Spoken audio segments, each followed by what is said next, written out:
So then we are back with the more understandings from the time of the second tabernacle services, where we find the Aramaic English translation of the word. This translation comes from the original manuscripts of the prophets of the Tzayelic lineage. So then we can understand the time of the end as per Yeshayahu the prophet. We find layers of understanding of the spring feast, the autumn feast, and also the returning of the cities of the Messiah laid waste from many centuries. As we read then Yeshayahu the prophet, precisely then on the 61st chapter, you find then the completion of the spring feast and also references of the autumn feast. So then, as the world then is becoming more aware of the Moadim, or then the holy feasts of the Hebrews, and then understanding these feasts related with reflections, or then shadow prophetic events of the Torah, then we understand also why the world is going through so many changes, and then the transition from the time of the 1,000 years of deceit. Then we are obviously more aware of the Dragonic period, or the time of precision regarding trade. As we understand from the news, the system is becoming computerized, and then China is obviously ahead because they have a very vast system, and they are obviously having this system linked up with the rest of the world. In great numbers of stores, they are linking up with the Chinese system, or Alibaba mostly, because it is a system that instantly gives then the stores thousands upon thousands upon thousands of views and many more customers. However, there is a problem in the world of people being unreliable while doing his or her duties. That's a big problem. And then, to countermand this situation, let's then evaluate what came out this morning, very fresh information regarding Great Britain. Great Britain has come out of the crisis. They are obviously on the path of going forward and then teaching the rest of the world how to do trade with reliability and without fraud. So then, let's evaluate what's going on, because as the world is becoming more electronic, it's not the point of having lack of resources, it's the point of whom you hire. And the people then nations are involving themselves with, for at least the great majority, we find then most of governments are plainly dirty scoundrels. But then Great Britain is back, teaching the world once again of becoming reliable, and then making sure the system obviously is then reliable enough to serve its people. So then, these are great news. And then, as we were explaining previously, Israel also is going through lots of situations, and one of them, the Prime Minister Netanyahu of Israel, is then forwarding elections 2 years earlier. So then, in March, around mid-March of next year, is the elections in Israel.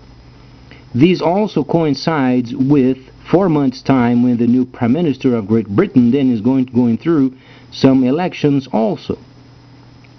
So then, we can truly understand March next year is extremely important month, would be also the starting, or then the Aviv year of 71.5.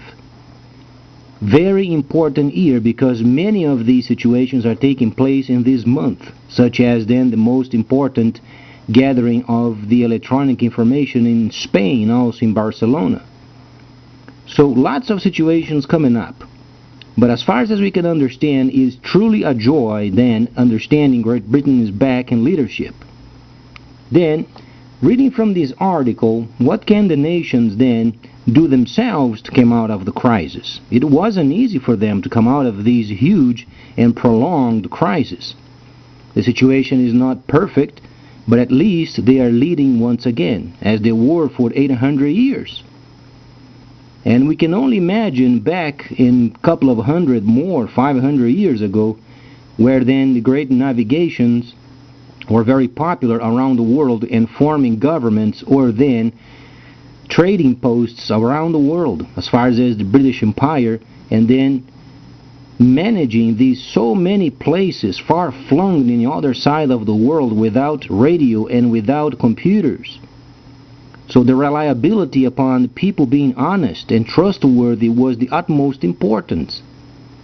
And today we have so many systems that is so easy for people to do trade properly, yet the systems are repleted with scoundrels and schemers destroying the systems.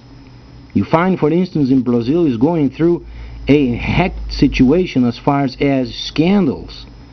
Nearly in every ministry of the Brazilian government is involved with some sort of a scandal because they are bluntly lying and cheating and stealing. But then the situation can change. And let's hope then also with news as far as Cuba and what went on these last few days, can then obviously they can try to reflect themselves in Great Britain and then do what they are doing, because they have come out of these huge, so long crisis, so then people can get encouraged because there is a way out.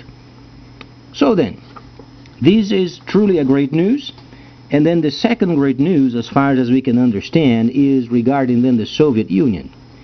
We know then the Russians are not doing so nicely at the moment as far as oil is concerned, but there is a reason why the situation is so. So then when we make a reference from the Holy Instructions, from Daniel for instance, explains then in the 11th chapter the kingdom of the east, the kingdom of the north, and the kingdom of the south. There are many skirmishes as far as we can read from this 11th chapter. However, you must read from the Israelic lineage or then from the Hebrew translation, so then you understand the flow of events. And obviously, because of the amount of death is then involved with this particular chapter, with forces mostly in the northern African continent, then the precision in understanding this situation makes very important. So then, what can we gather as far as the Soviet Union? We know then the ISIL movement or the Islamic State is absolutely 100% posted on the 11th chapter of Daniel.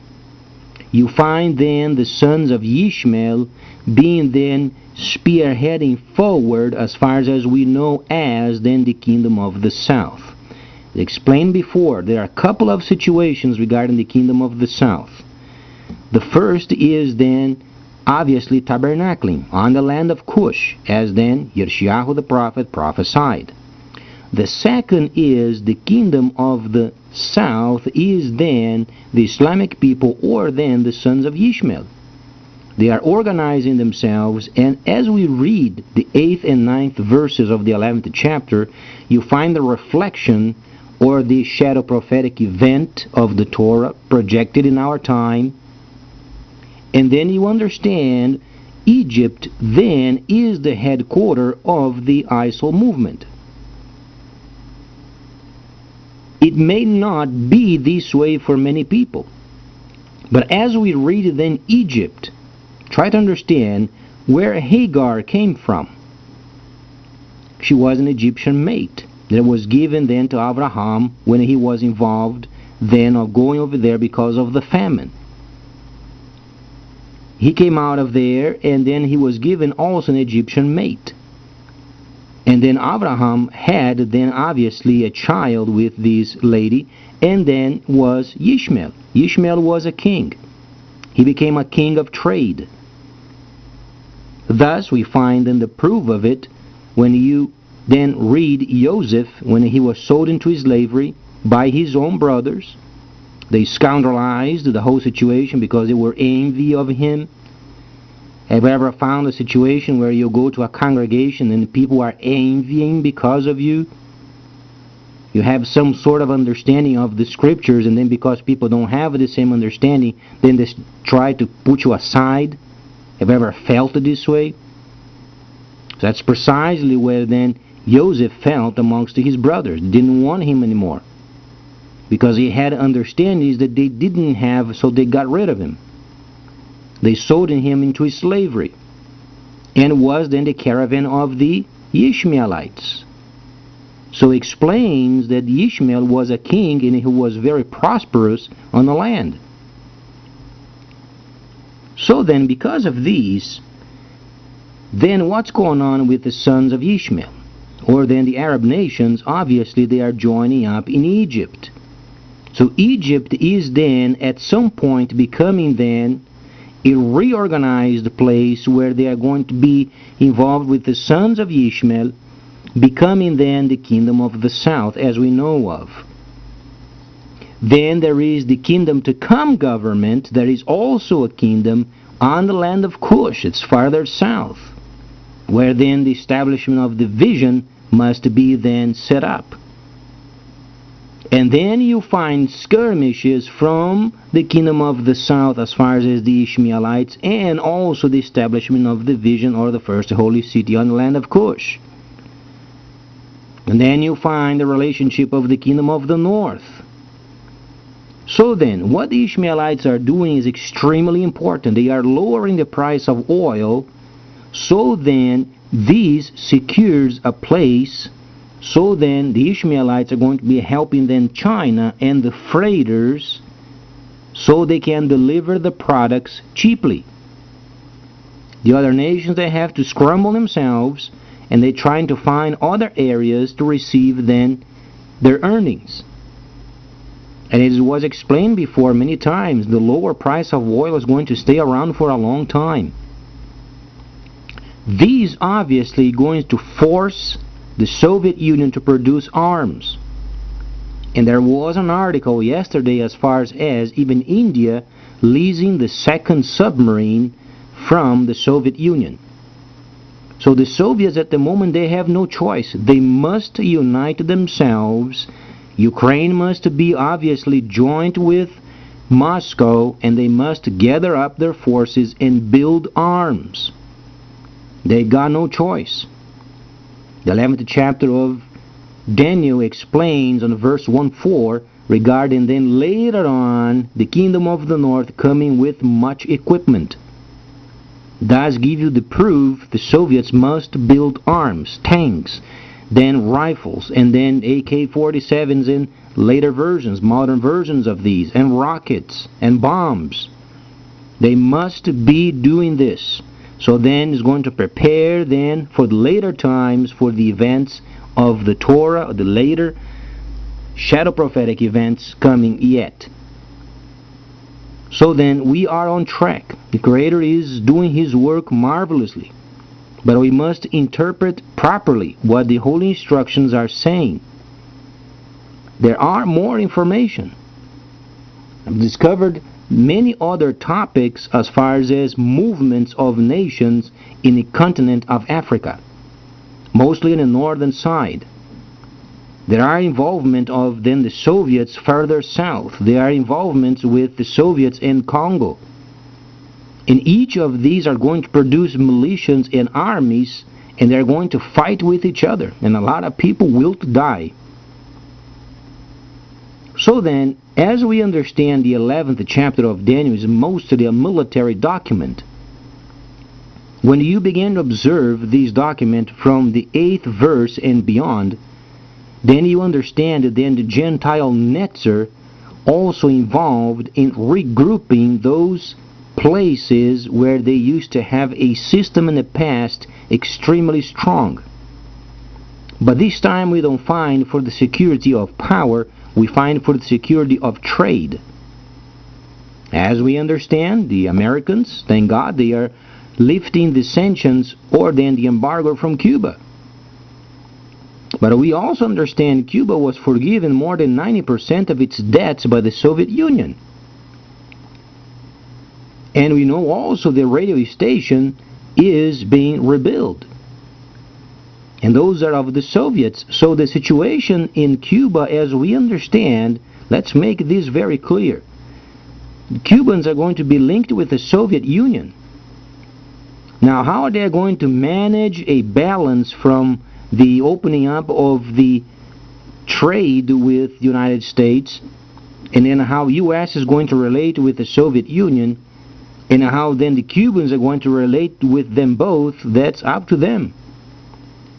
But we know the Gentile Netzer that explains in the 7th verse of the 11th chapter, explains then the socialists coming together as a powerful force, and then obviously Congo involved with it. And then also there is the military force of the United States being involved also in the Middle East. And these are then precisely described, the step-by-step formation, and do have this information already on file. So many more news are coming in the next short few days, but it is absolutely a joy to understand Great Britain is once again then leading the market of the world as far as the reliability and tenacity of making a system working properly once again. So please stay tuned, much more coming up.